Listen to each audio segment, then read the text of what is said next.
If you've ever opened a chart and felt completely lost, moving averages are one of the easiest ways to make sense of it. In this video, I'll show you exactly how to add and use moving averages on TradingView, step by step, even if you're a complete beginner. Let's get into it. First, go to TradingView and open any chart. It doesn't matter which stock or crypto you pick. This works the same for everything. Once your chart is open, look at the top of the screen and find the Indicators button. Click on that. A search bar will pop up. Type in Moving Average. You'll see a few options here, but for now, click on the one simply called Moving Average. That's the basic version and perfect for beginners. As soon as you click it, a line will appear on your chart. That's your moving average. Now let's quickly break down what this actually means.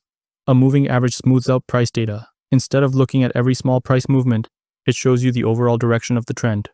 So if the line is going up, the trend is generally up. If it's going down, the trend is generally down. By default, this is usually set to 9 periods, but most traders commonly use 50 or 200. To change it, hover over the moving average line, then click the settings icon. A window will open. Under length, change the number to 50. Press OK, and now your line updates. You can repeat this process and add another moving average. Go back to Indicators, search moving average again, and add a second one. Then go into its settings and change this one to 200. Now you have two lines on your chart, a 50-day and a 200-day moving average. Here's where it gets useful. When the shorter moving average, like the 50, is above the 200, that usually signals an uptrend. When it drops below, that can signal a downtrend. This is often called a crossover. One thing to keep in mind, these signals are not perfect. They lag behind price because they're based on past data, so don't rely on them alone. You can also change the color of each line in the settings. This makes it easier to tell them apart.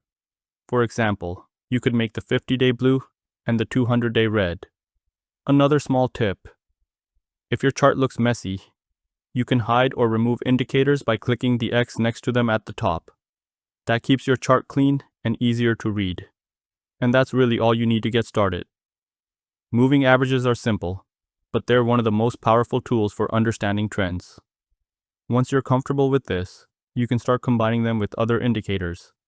If this helped you out, subscribe for more simple step-by-step guides just like this.